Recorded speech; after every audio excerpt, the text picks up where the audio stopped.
So before your final year at Miami, there's a lot of conversations revolved around Shedeur Sanders. Obviously, I'm assuming you guys have a great relationship. Some of the clips you've seen and stuff like that. What is it like for you to have like this rivalry with Shedeur? I don't have a rivalry with him.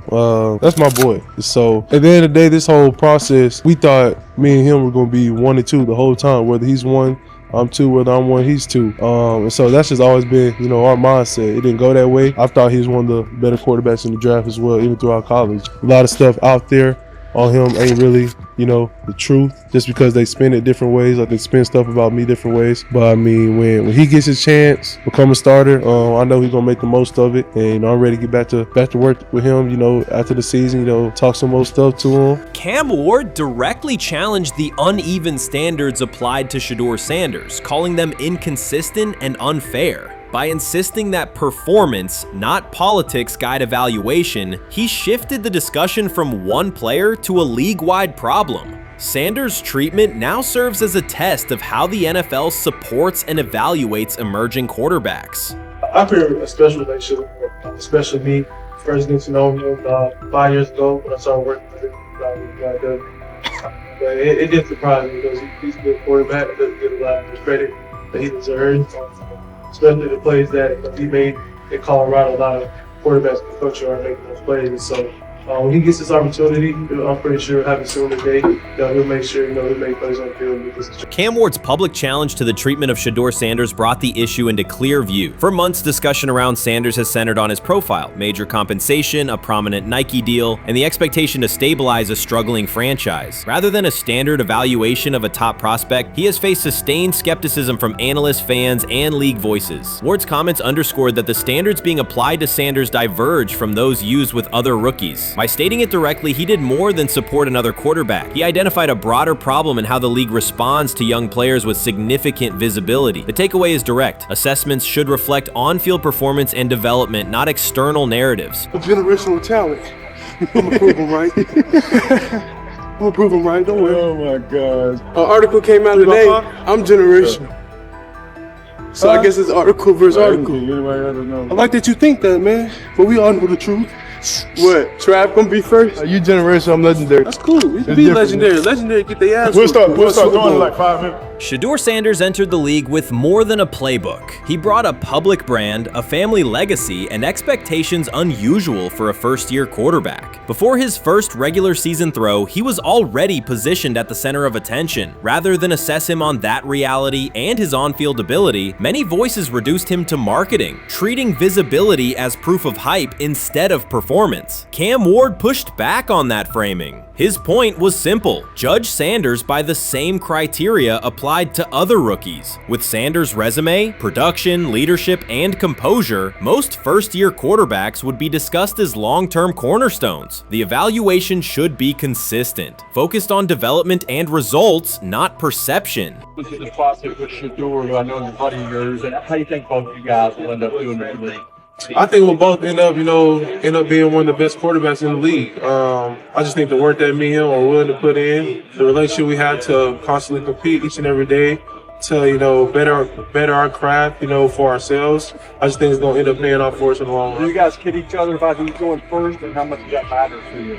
Yeah, we play around, we joke around with it. Really don't mean nothing. The draft pick will never mean anything. At the end of the day, you got to show whether you can prove each and every Sunday. You can't just do it 1 year. Disrespect shows up in two patterns. First, Shedeur Sanders is repeatedly framed through his father, Deion Sanders, as if lineage erases his own work. Discussion drifts to pedigree instead of what the film shows. Second, his visibility is treated with suspicion. His audience reach, partnerships, and ability to lift ratings are labeled hype rather than recognized as value. Instead of acknowledging that he drives demand and expands the stage for his team, critics call it an unfair edge. The result is a skewed evaluation. Star power is held against him while on-field production gets pushed aside. The standard should be consistent. Assess the tape and the development, not the last name or the attention it brings. Well, Ward, where microfact. Cam Ward's remarks went beyond defending Shedeur Sanders. They confronted how the league manages star power. The reality is simple. The NFL markets visibility, but resists it when a player doesn't follow the expected script. Rookies are supposed to be quiet, deferential, and grateful for limited leverage. Sanders arrived with leverage, brand reach, major endorsements, and confidence. And that presence was recast as entitlement. Instead of treating those factors as earned advantages, much of the commentary used them to diminish him. Ward called out that contradiction. The same influence the league sells to audiences is criticized when a young player exercises it. His point is a standards problem, not a personality dispute. Evaluate Sanders on his preparation, leadership, and results. Don't penalize him for having a platform or for using the leverage that the modern NFL itself helps create. Now it sounds like the Cleveland Browns are going to all but imprison Shedeur Sanders in the football sense of a very talented rookie quarterback who obviously needs reps, needs an opportunity, and who now, barring some miraculous luck, will not get the opportunity to play in a single real game. I'm sure many around the NFL are celebrating as we speak. They are chuckling about this. Many in the NFL wanted to teach Shedeur and his daddy. Cleveland became the center of the conversation. With Shedeur Sanders attached to a major Nike partnership, the expectation was straightforward. He should be given real game reps. The Browns instead leaned on Joe Flacco as the default choice, treating stability as the safer path while sidelining a quarterback with clear cultural and commercial pull. Each week Sanders didn't see the field, scrutiny grew. Commentary questioned the value of his contract environment and relevance, and fan debate shifted from development to doubt. That wasn't measured evaluation. It was a delay framed as prudence that eroded confidence in the process. Cam Ward reset the terms of the debate. He pointed to an uneven standard. When veterans or other young players secure significant endorsements, it's considered smart business. When Sanders does it at scale, it's recast as ego or hype. Even the scope of his off-field agreements became ammunition against him rather than evidence of market demand. Ward's position is simple. Use one standard. Assess Sanders on preparation, decision-making, and progression, not on discomfort with his platform. Treat visibility as an asset, not a disqualifier. The issue isn't attitude or branding, it's the consistency of the evaluation. Ward called it directly. The treatment has been unequal, and it should be corrected by aligning opportunity with performance criteria. Fans need to recognize there's not a team in the league he'd start for. Not one. That's not ridiculous, that's not unfair, that's not a vast conspiracy. Shedeur Sanders fans are Angel Reese fans. They're just fair weather fans who don't really give a fuck about the sport. Most of them are just Deion fucking groupies that followed him when he went to fucking Colorado, just like Angel Reese's fans had never watched basketball prior to her playing at LSU, and they followed her to the WNBA and don't know shit about the sport. That's it. Now Deion fucking groupies are running around acting like, oh, this is payback to his dad. The timing is pivotal. Shedeur Sanders isn't trying to blend into the league's background. He's shaping the agenda. He drives debate segments, fuels short-form highlights, and moves merchandise at a pace most rookies never approach. By the metrics that define modern attention, he is the draw. Yet, a segment of observers continues to undercut him, not because of shortcomings on tape, but because of discomfort with how prominent he already is. Cam Ward put words to what many could see. Coverage around Sanders has been filtered through reaction to his visibility, rather than a clear read of his performance and growth. The market has already weighed in. Demand is real, not manufactured. Nike's record-level rookie endorsement aligned with that reality, signaling long-term value and cultural reach. This exposes a core contradiction. The NFL depends on star power to sell tickets, fill stadiums, and boost ratings, but it resists stars who set terms on their own. Visibility is celebrated until a player exercises it. The fix is straightforward. Apply one standard. Evaluate Sanders on preparation, decision-making, and results, and treat his platform as the asset it is. If the league benefits from his presence, its evaluation practices should reflect that same same reality, consistently and without penalty for scale.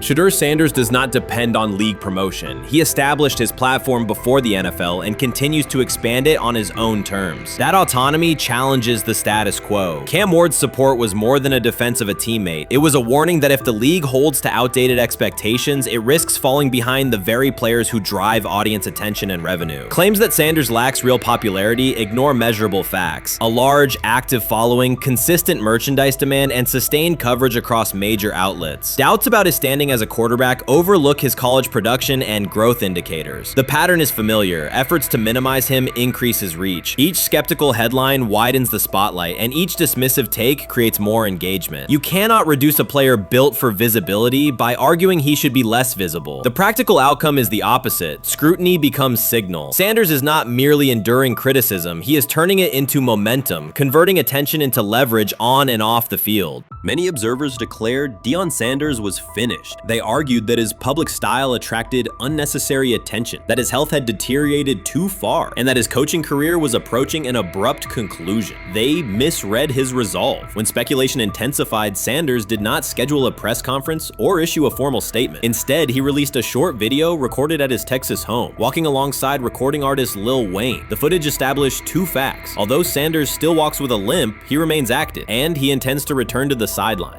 Reports from USA Today and ESPN confirmed that Sanders had temporarily left Colorado to recover from a significant, undisclosed medical condition. He lost 14 pounds and missed several summer practices, leading to widespread debate about his future. Unofficial sources suggested complications related to previous blood clot issues, but no official diagnosis was provided. Throughout Sanders' absence, numerous media outlets framed his situation in crisis language, frequently questioning whether he would coach again. By comparison, when coaches such as Lincoln Riley paused their duties for health or family reasons, coverage emphasized understanding and patience, an imbalance that reflects a common difference in how high-profile black coaches are treated. Sanders' silence was not a retreat, it was a period of recovery. During rehabilitation, he relied on family, faith, and trusted colleagues, yet stayed connected to his program through brief online updates. The video with Lil Wayne demonstrated that he retained strong support from influential friends, countering narratives that portrayed him as isolated or on the verge of retirement. The visual evidence showed that his setback is temporary, and that he remains determined to lead Colorado into the forthcoming season. Since accepting the Colorado position, Sanders has dramatically elevated the program's national standing. He first drew national attention to Jackson State and the broader HBCU football landscape, then moved to Boulder and transformed a one-win team into a central storyline in college athletics. His approach, combining hip-hop culture, direct communication, and open expressions of faith, has challenged conventional expectations for head coach behavior. Each step forward has been met with heightened scrutiny. His time at Jackson State was labeled a publicity stunt, his departure for Colorado was framed as abandoning HBCU culture, and his social media presence has been cast as distraction from traditional coaching responsibility. Critics often magnify Sanders' missteps and question his motives, while comparable actions by other coaches receive neutral or sympathetic coverage. Showings of enthusiasm from Brett Favre and disciplinary intensity from Nick Saban are celebrated as competitive passion, yet Sanders' displays of confidence are frequently labeled arrogance. The discrepancy illustrates deeper biases rather than differences in performance. Sanders' success challenges entrenched expectations of how a college football leader should look, speak, and act, especially a black coach who refuses to downplay his identity. During his convalescence, Sanders maintained close communication with his staff and athletes, reinforcing the standards he had established: discipline, accountability, and belief. The program's daily messaging continued to emphasize preparation and resilience, signaling that Sanders' influence persists even when he is away from campus. Athletes echoed his mantras during workouts, confirming that his leadership extends beyond physical presence. Sanders acknowledges the seriousness of his medical challenge, but has refused to let it define him. He has publicly discussed leaning on scripture and prayer, explaining that his purpose as a mentor, father, and coach extends beyond personal adversity. In that context, the video of him walking in the Texas sun was less a strategic media effort than a straightforward demonstration of continued commitment to his team and mission. Colorado still requires Sanders' vision, Prior to his arrival, attendance was low, national media attention was minimal, and recruiting momentum had stalled. Sanders' leadership brought renewed energy, authentic identity, and higher standards of accountability. Players who previously lacked representation in college football leadership found a coach who shares, affirms, and elevates their cultural background. Sanders supplements conventional coaching priorities, scheme, fundamentals, and execution with empowerment initiatives that cultivate self-confidence and authenticity. As preseason camp approaches, Sanders intends to resume full involvement, even if medical recovery remains ongoing. His presence is expected to restore on-site leadership, stabilize the locker room, and direct media coverage toward on-field progress. For Sanders, the objective extends beyond compiling wins. It includes completing a cultural transformation that expands how success and leadership are defined in modern college football. Those who predict his decline overlook the underlying traits, faith, perseverance, and purpose that have supported Sanders throughout his career. Doubts, rumors, and disproportionate scrutiny have followed him from playing days into coaching, and he has consistently responded with results. His current health setback is another obstacle, not a conclusion. The broader initiative he leads, centered on authenticity, opportunity, and high standards, continues. When Sanders returns to the sideline, it will mark the next stage of a movement he has guided from Jackson State to Boulder. The recent period of quiet has been strategic rather than passive. Instead of defending himself in daily briefings, Sanders focused on rehabilitation, remote program oversight, and family support. Each brief social media message reinforced a consistent theme: faith and preparation. He has articulated gratitude for medical professionals and has reiterated that his mission at Colorado is unfinished. His public references to scripture have been direct but measured, aligning with his long-standing practice of integrating faith into leadership. By walking through his ranch with Lil Wayne, Sanders signaled continuity. The clip underscored that influential supporters remain engaged, that Sanders' broader network values his vision, and that he remains capable of navigating physical challenges. The visible limp was not evidence of imminent retirement. Rather, it documented the reality of ongoing recovery and the resilience with which he approaches each obstacle. Colorado's athletic administration and football staff continue to affirm Sanders' program direction. Recruitment communications cite his established record in fostering cultural relevance and national exposure. Prospective athletes respond to a coach who presents a transparent path to development, both on and off the field. Current players refer to Sanders' coaching points with clarity, citing specific drills and expectations that remain unchanged during his absence. These indicators demonstrate that the core structures Sanders implemented are functioning, and that his return will be an amplification, not a restart. Criticism regarding Sanders' public persona often conflates media style with coaching substance. Analysis from opponents suggests that social media engagement dilutes football preparation, yet Sanders' staffs emphasize time management and delegation. Defensive and offensive coordinators handle in-game adjustments, while Sanders directs overall culture, recruitment, and leadership. He has articulated that visibility serves to amplify program accomplishments and enhance player opportunities, not replace strategic football planning. Some commentary has attempted to reframe Sanders' health issue as evidence that his coaching model is unsustainable. The argument ignores the documented health challenges faced by numerous coaches across levels of competition. For example, college coaches recovering from heart procedures or joint replacements have returned to successful seasons after appropriate medical clearance. Sanders' case follows a comparable trajectory. Medical complications require temporary separation, structured rehabilitation is prioritized, and a managed return is planned. Institutional medical protocols at Colorado dictate clearance requirements. Sanders will meet those before resuming full sideline duties. Colorado's players have expressed public confidence in Sanders' eventual return, citing regular virtual check-ins and continued accountability. Several athletes noted that positional meetings included recorded messages from Sanders reinforcing tactical goals and personal discipline. These details confirm that Sanders has remained actively engaged, albeit remotely, and that team culture remains aligned with his principles. Looking ahead, Colorado's schedule will attract national attention, both for on-field competitiveness and the storyline of Sanders' comeback. Analysts will evaluate how quickly he reestablishes day-to-day rhythm and whether his physical limitations influence practice oversight. Internal planning accommodates gradual escalation of responsibilities, with medical staff and strength and conditioning personnel contributing to phase reintegration.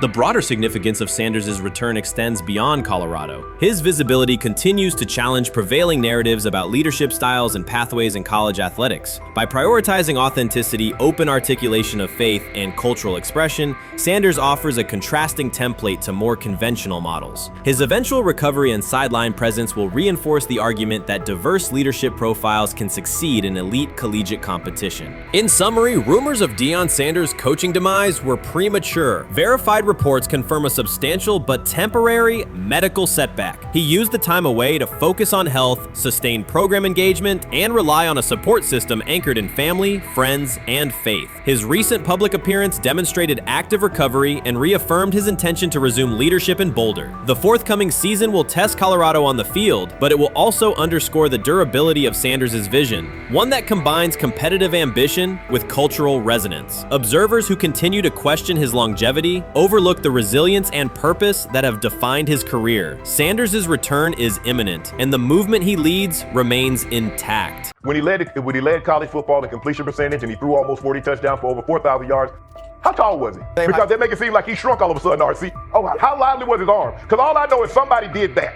Somebody threw for over 4,000 yards, somebody threw for almost 40 touchdowns, and somebody led college football in completion percentage. Now, I'm trying to figure out, what I try to figure out all the time, Mel, is how a guy that hadn't played football in almost 5 months. Shannon Sharpe has publicly defended Shedeur Sanders and criticized those questioning him. Sanders has earned higher recognition and some fans are responding negatively. Although there's debate about whether he belongs on a second team list, Sharpe maintains that Sanders' career is clearly ascending. Reactions on social media are mixed. Some users are angry, others are surprised, and a few say they anticipated this result. The conversation remains active. When reports confirmed that Shedeur Sanders had been elevated from second team to near top tier status, Shannon Sharpe issued an emphatic response. He delivered a detailed rebuttal to critics, underscoring why Sanders deserved the promotion and directly challenging those who doubted the decision. I don't think that he was underprepared during these meetings. I don't believe any of these stories that he showed up arrogant and that he was bombing his interviews. I mean, you watch the film, he's on time, he's on point.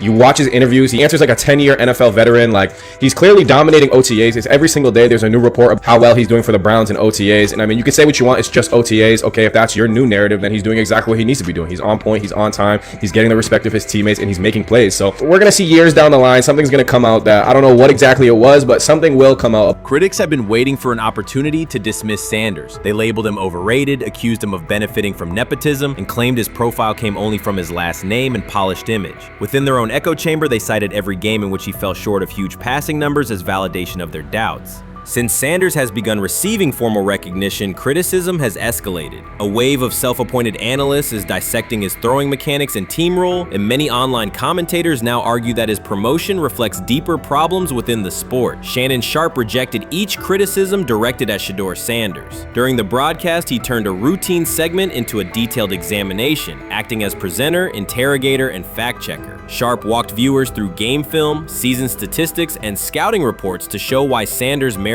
his recent promotion. Whenever a panelist claimed Sanders had not earned the role, Sharpe countered with completion percentages, efficiency ratings under pressure, and documented late-game drives that changed outcomes. He stressed that the backlash was driven less by on-field evidence and more by reluctance to revise earlier opinions. Sharpe argued that critics were upset not because Sanders lacked qualifications, but because his progress contradicted their initial narrative. By the end of the discussion, Sharpe had moved past simple defense and reframed Sanders as a clear example of performance-based advancement, demonstrating that early predictions can be wrong. Never heard of no Dylan Gabriel or Tyler Shock. What the hell is that? So how is Shedeur Sanders going behind them? I'll tell you how. Collusion. 4 different times they passed on him. How the hell does that happen? 4 rounds. It doesn't happen to a quarterback. We've never seen anything like this before.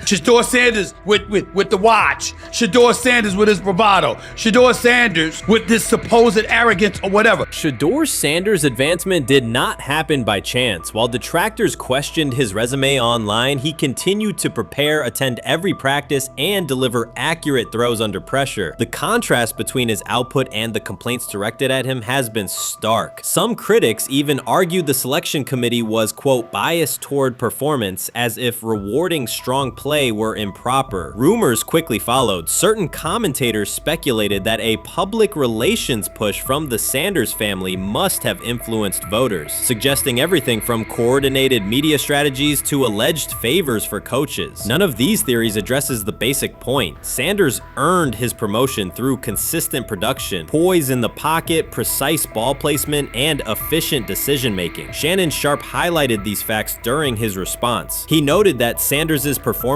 metrics justify the recognition and emphasized that resistance to the move stems more from prior prejudice than from substantive evaluation. For Sharpe, the goal was clear: present the data, challenge unfounded claims, and correct the narrative. The discussion, therefore, became a broader statement about acknowledging merit and abandoning outdated assumption. Colin Cowherd defend college basketball coaches who have gotten a DUI, come to their defense and say they didn't need to be fired, that they deserve a second chance.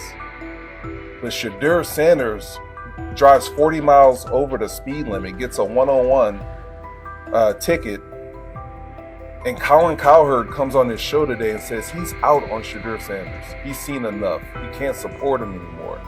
He can't be in the Shedeur Sanders camp because of this speeding ticket. Shannon Sharpe addressed commentators who portray constant doubt as expertise. Those who discount strong performances with "we'll see" but declare bust after a single mistake. He noted their belief that progress only counts if an athlete visibly struggles. Sharpe's response was methodical rather than emotional. He presented evidence, cited statistics, and calmly refuted each claim. Following his remarks, several critics began revising or deleting earlier posts, recasting themselves as longtime supporters of Shedeur Sanders despite having questioned him for months. Sharpe insists on accountability, naming specific individuals and dates while requesting public acknowledgement of prior errors. He argues that analysts cannot spend months undermining a player's potential and then quietly adopt a supportive stance once the athlete succeeds. These are serious, big-time, top-of-the-line playmakers that they have. If you can go 45 to 42 in the fourth quarter because your quarterback set the school record with 510 yards passing.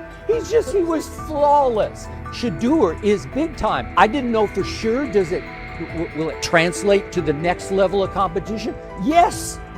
It might translate to the next level of competition as he can play. Critics who once claimed Shedeur Sanders was unprepared now hesitate to acknowledge their mistake. They resist retracting earlier comments and struggle to accept that an athlete can succeed without their approval. Sanders continues to share practice clips and game highlights without engaging the debate, while Shannon Sharpe documents every dismissive remark, ready to revisit them on national television. The disapproval did not slow Sanders. It underscored his progress and exposed the gap between perception and performance. As a result, the conversation has shifted. Analysts who doubted him now describe him as undervalued and publish detailed evaluations of his mechanics and game management, suggesting long-standing familiarity with his career. In a matter of weeks, critics have recast themselves as advocates, demonstrating how quickly opinion can change when consistent results leave little room for doubt. Shannon Sharpe signaled that his commentary is not over. He considers Sanders' advancement a positive outcome for every athlete who has been overlooked or criticized for having confidence. Sharpe stressed that analysts do not have the authority to determine who deserves recognition based on personal preference. The reaction to Sanders' promotion, he argued, revealed how quickly opinions can shift once results are undeniable. Sharpe pointed out that many vocal critics became quiet when confronted with objective performance data. This exchange, Sharpe insisted, reached beyond defending a single quarterback. It challenged the practice of dismissing achievements that do not fit familiar narratives. He reminded viewers that success does not require external approval and that consistent talent will surface despite online commentary intended to minimize it. While critics reconsider their positions, Sharpe remains steady, assigning credit to the athlete and allowing the scoreboard to confirm the argument. In his view, the statistics speak clearly enough. Sharpe also emphasized that the intensity of the backlash must be placed in context. College football is a volatile environment where unexpected outcomes are common. Therefore, declaring failure based on incomplete evidence only weakens the credibility of sports analysis. The discussion underscored the need for measured evaluation rather than reactive judgment. Zach Jackson and him and everybody else that we talked to have said that Shedeur looks good. He looks really good. He looks better. And we got Zach that say Dillon Gabriel ain't even an NFL quarterback. It's true. So how is it that this man can't get a rep with the ones, but that non-NFL quarterback can? We all what agree sense with that. does that make? Some observers now claim that recognizing Shedeur Sanders' strong performance undermines football's traditional standards, even though they previously argued he received coverage only because of his father. Faced with Sanders' current statistics, those critics are searching for explanations that fit their earlier narrative. The data have always been clear. Their earlier objections ignored that fact. Shannon Sharpe is openly highlighting this reversal, comparing past negative remarks with Sanders' recent 400-yard games to demonstrate the gap between criticism and evidence. Sharpe did not force these commentators to backtrack. He simply displayed their earlier claims alongside Sanders' results, allowing the contrast to speak for itself. Honestly, guys notice it more when you're out winning games, right? If Cleveland starts off in a bad start, they're not doing well, and all of a sudden Shedeur or Dillon Gabriel are doing well in 7-on-7. They're throwing dimes. In practice drills, the number one defense can't stop them. People take notice of that, and the more that the players see it, they're gonna. Then the comments start happening over the lunch table. They start happening throughout the building, and that's when the pressure really will get severe. The Cleveland Browns were focused on resolving their quarterback situation until Jason Kelce made pointed comments that triggered a strong reaction from ownership. The response inside the organization was immediate and intense. What exactly did Kelce say that has the dog pound on edge and the front office under pressure? We've seen that miserable game by the Cleveland Browns. So they throw Joe Flacco in there, and I like Joe Flacco. He did good, but they gave him the resource of all the first-team guys. Then they throw Dillon Gabriel in there with first teams and second teams. So Dillon always is getting protected. The same thing again, they gave this scrub max protection on every play. Yeah, he completed some passes, but let's talk about his mistakes. He's still inconsistent with his throws, but he at least had max protection. The Cleveland Browns continue to be defined by inconsistency and avoidable setbacks. Even as fans hoped the organization had turned a corner, Jason Kelce, fresh off retirement, offered a direct critique that reignited doubts about the team's direction. His remarks implied the franchise's structure and decision-making remain unstable and recent progress may not hold. The takeaway for leadership is straightforward. Identify core issues, align on a coherent plan, and execute with discipline. For supporters, it's another sign that the problems run deeper than a single season. They throw Shedeur Sanders in there with the lowest cab drivers you couldn't even get on 5th Street. And I'm pissed off, bro, because the play calling was abysmal. Look, even if you don't like Shedeur didn't even get a chance to be trash. Even if you think Shedeur is garbage, he didn't even get a chance to be garbage. That's how awful the offensive line was. Kevin Stefanski still doesn't want to give Shedeur second strings and first strings reps. Why is that? Browns ownership's response shifted from measured to urgent. The pattern is familiar in Cleveland. The team once treated Johnny Manziel as a franchise solution, retained Hugh Jackson for a second year despite results, and invested heavily in Deshaun Watson through a costly trade and contract. These decisions reflect aggressive but poorly aligned planning. The outcome has been continued instability instead of sustained progress.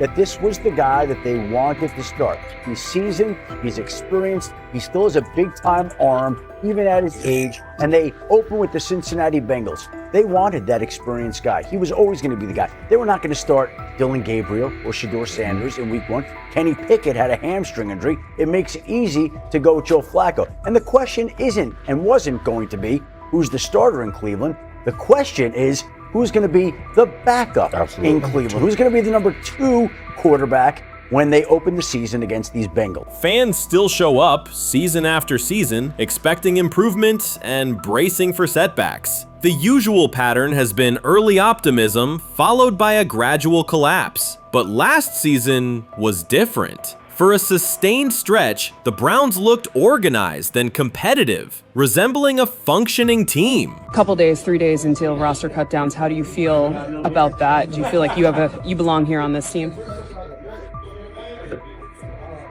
Obviously, I think overall as a player, I feel like I put in the work. I feel like everything I do, I try to do it to my best, and that's all I ask for. So I feel like everybody feels like, they should be on the team, and if you ask anybody on the team, would they feel like they belong, in their own eyes. So I feel like I do, but I'm my own player, I think about myself in a high regard. The front office entered the offseason confident. Kevin Stefanski was being praised, and the Dog Pound believed the team had made real progress. Then Jason Kelce delivered a pointed assessment that cut through the optimism. Fresh into retirement, the former Eagles All-Pro and Super Bowl champion said Cleveland still looks like a team patching over issues rather than building a durable contender. Kelce's view was direct. The Browns' structure is fragile, and the roster is too dependent on perfect health at quarterback. He argued the team is one injury away from losing continuity and sliding backward. Because Kelce has operated inside a stable, championship-level organization, his comments carried weight with players, media, and fans. The reaction was immediate. People took his critique seriously, not as outside noise, but as an informed evaluation of how a successful team should be built. Ownership also felt the impact. Jimmy Haslam's response shifted to urgency, a sign that leadership recognizes the stakes.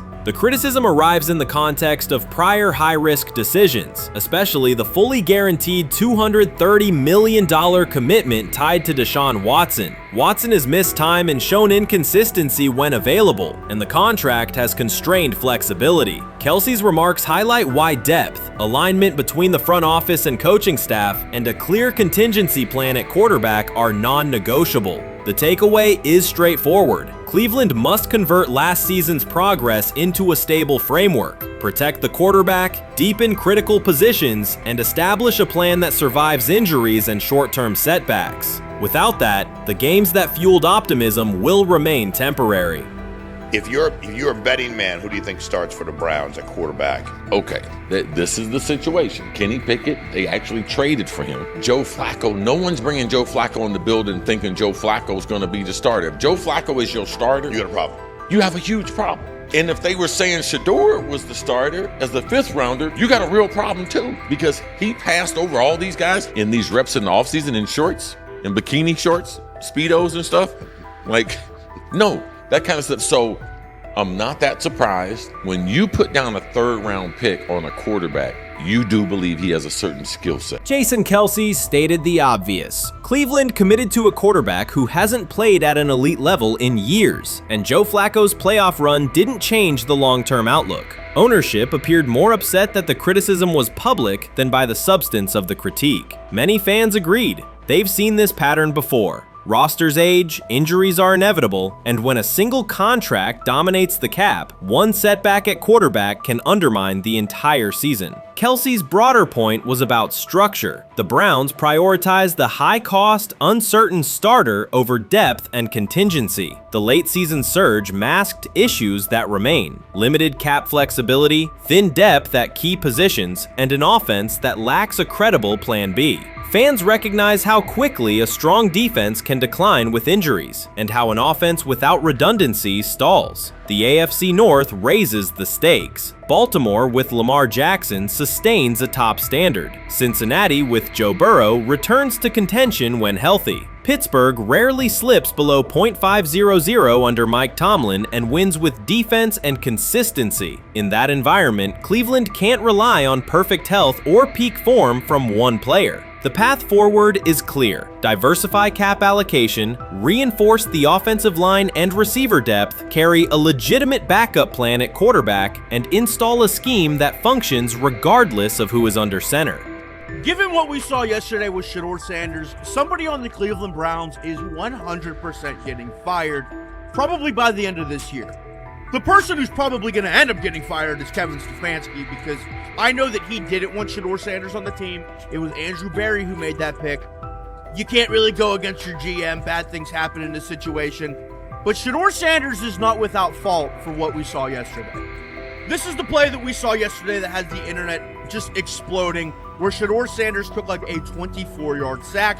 Half of the internet is saying that this is all Kevin Stefanski's fault. Cleveland showed progress last season, but the underlying concerns remain. Jason Kelce highlighted them directly. The Browns' long-term plan is fragile, cap-constrained, and overly dependent on perfect health at quarterback. His comments focused attention on structural issues, roster depth, continuity in coaching, and a sustainable offensive approach, rather than a single hot streak. That criticism resonated because it reflected what many around the league already see. Ownership ownership's reaction underscored the sensitivity. Jimmy Haslam has presided over frequent coaching and quarterback changes, and external scrutiny carries weight when it comes from a respected veteran with championship experience. Kelce's remarks reinforce that last year's Joe Flacco stretch was a short-term solution, not a foundation. The team still needs a durable plan that can withstand injuries and inconsistency. The practical takeaway is clear: stabilize the system, diversify cap usage, and build depth at key positions so the offense functions regardless of who is under center. That includes a coherent development pathway for younger talent such as Shedeur Sanders, with defined practice reps, protection, and scheme alignment. Kelce didn't say anything outrageous. He articulated the gap between a brief surge and a credible long-term contender. I have the faith of a mustard seed.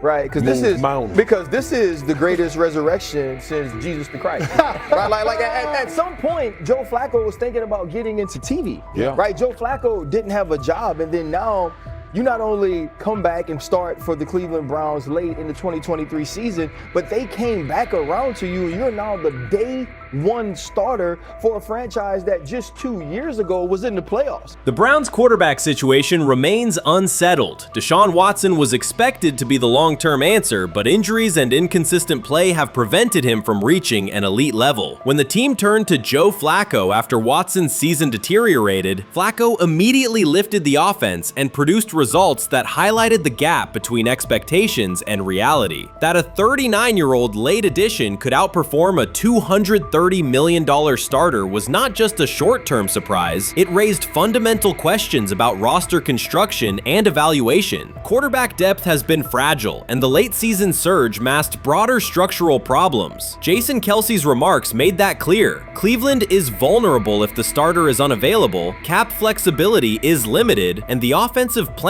lacks a stable contingency. His critique drew attention to leadership and planning as much as on-field performance. Jimmy Haslam's strong reaction reflects the pressure on ownership. The organization has promoted a message of stability and progress, but Kelce's assessment suggested those gains are not yet durable. The path forward requires a realistic approach to the cap, a credible backup plan at quarterback, and a system that holds up regardless of personnel. The 2025 NFL Draft was expected to be Shedeur Sanders' moment. Many projected him as a top 10 talent and a headline quarterback in one of the most discussed college football storylines in years. Instead of walking across the stage on the first night, he waited through 3 days without a call. There was no celebration, only silence. When the phone finally rang at pick no. 144 in the 5th round, it was the Cleveland Browns. With that selection, the financial outlook changed dramatically. The Sanders family believes this was not a typical draft slide, but the result of coordinated action. They are pursuing a $100 million lawsuit alleging collusion across parts of the league.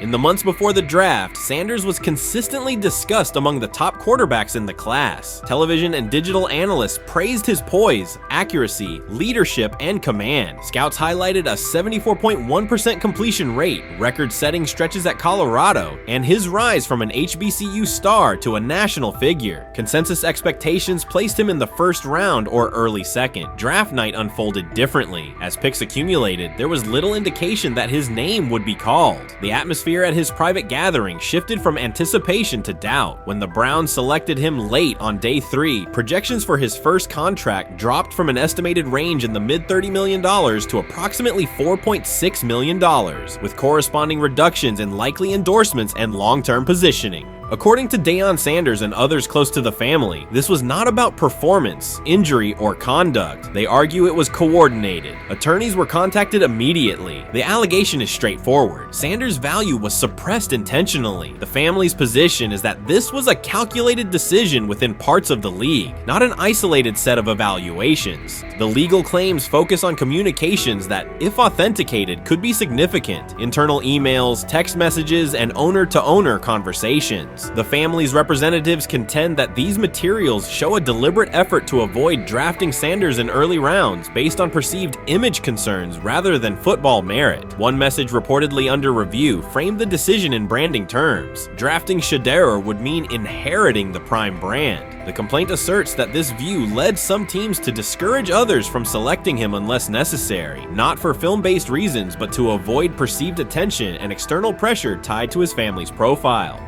A related thread involves speculation about team fit and willingness to play for certain franchises. Past public comments by Deion Sanders were interpreted by some as signals of an Eli Manning scenario. The family's view is that these were strategic statements, not ultimatums. They argue that rather than engage in discussion, teams chose a passive approach, no direct rebuttal, reduced contact, and a collective reluctance to invest a premium pick. If phone records and written communications corroborate coordination, these items could become central exhibits. Media tone shifted as the draft neared. Coverage that had emphasized production and leadership began highlighting intangibles, interviews, and perceived coachability. Anonymous sourcing appeared in multiple outlets, with claims that Sanders skipped combine drills out of arrogance, bristled at film critique, or told one club, "Maybe I'm not the guy for you," after a tense session. A widely cited line, "Nobody wants a celebrity backup quarterback," was voiced by Colin Cowherd and circulated as shorthand for risk. The Sanders legal position is that these narratives did not arise organically, but reflected a coordinated leak pattern that undermined his market value. The family's contention is that this was primarily about control and compliance rather than football ability. They point out that Sanders did not fail a drug test, was not suspended, and did not produce poor athletic testing. His college resume included elite stretches and significant program elevation at 2 stops. The legal claim asserts that the league's power structure resisted a high-profile player aligned with a high-profile parent coach and an independent media presence. The allegation is that teams sought to avoid the perceived complexity that would come with selecting him early. The financial impact is a core component of the damages claim. Had Sanders been selected late first or early second round, projected 4-year compensation would likely have fallen between $30 to $35 million, with immediate access to higher tier endorsement opportunities and the brand leverage that accompanies a franchise quarterback designation. As a 5th round pick, the initial contract value is a fraction of that total, and associated off-field opportunities are typically narrower. The suit reportedly seeks not only lost salary, but also the broader economic value linked to draft position, sponsorships, licensing, and the visibility that accelerates an early career trajectory. The filing's scope, as described by sources close to the family, extends beyond the league office. It may involve media outlets, scouting firms, and specific executives if discovery shows coordination or materially false statements that affected value. The argument is that the draft slide harmed not only Shedeur, but also the broader Sanders brand, affecting perceptions of Deion Sanders as a recruiter, coach, and public figure. The family's view is that narrative construction around brand risk and celebrity backup produced a measurable economic and reputational loss. If a court authorizes discovery, the process would likely compel emails, internal draft notes, and message archives from teams and third-party intermediaries. Subpoenas could be served on media organizations for sourcing records related to anonymous quotes. That level of transparency would be unusual and could reveal how information flows during pre-draft periods. The legal theory moves beyond a single player's evaluation to the draft's integrity, whether owners or executives acted in concert to reduce a prospect's value for reasons unrelated to football performance.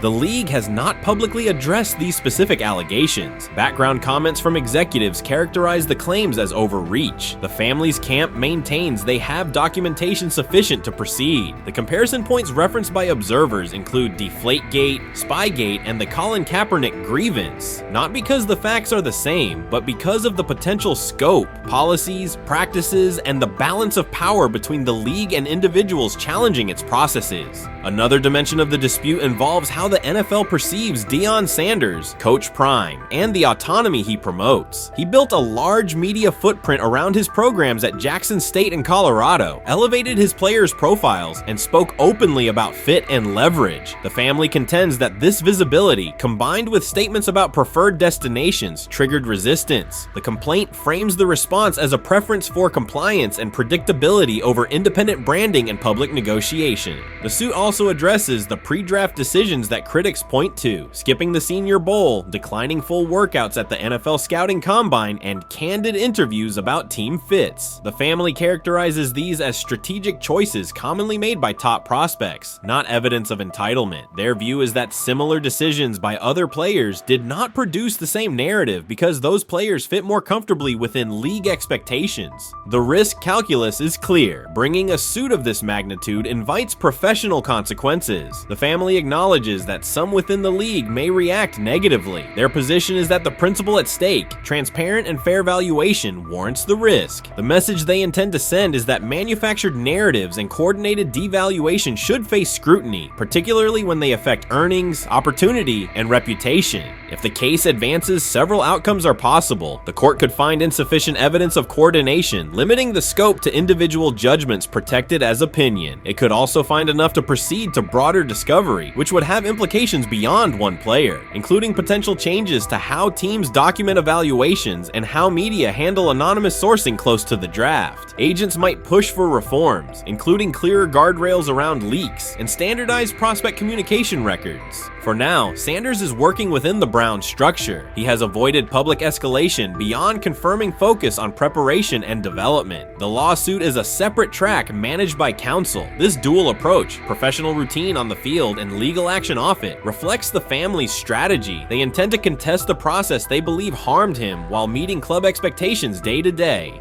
The core allegations remain consistent across their statements. A talented quarterback saw his draft value suppressed by coordinated behavior tied to branding concerns and public positioning rather than football merit. Media narratives amplified that shift, and the result was a substantial, quantifiable loss. The remedy sought includes compensation and a measure of accountability that could deter similar conduct. Whether the claims are ultimately proven will depend on documentation and testimony. If emails, texts, and call logs substantiate coordination, the impact could be significant, prompting policy review around pre-draft communications and media engagement. If not, the case may narrow to disputes over opinion, perception, and the gray areas of scouting. Either way, the filing signals a willingness to confront entrenched practices and to test in court how far the process extends beyond film and interviews. This situation has moved from speculation to litigation. It addresses control, image, and power in a system that influences careers and compensation. It also underscores how public narratives can shape market outcomes. Sanders' path now has two tracks: earning opportunities on the field in Cleveland and seeking redress off the field for what the family views as an avoidable and orchestrated loss. The questions at stake are larger than one draft slot. They touch on how the league values independence, how information is weaponized, and what recourse exists when a player believes the evaluation moved from football to optics. The answers will emerge through practice reps and, potentially, through discovery and a courtroom record.